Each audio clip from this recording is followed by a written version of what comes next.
আমি এখন যে রাস্তা দিয়ে যাচ্ছি, তো এই রাস্তাটা হলো শিশু মেলা তো আগারগাঁও। তো এর মাঝখানে দেখতে পাবেন একটা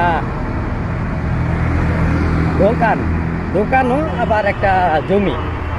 দেখেন রাস্তার মাঝখানে রাস্তার মাঝখানে এই যে একটা বাড়ি, মানে বলতে দোকানই।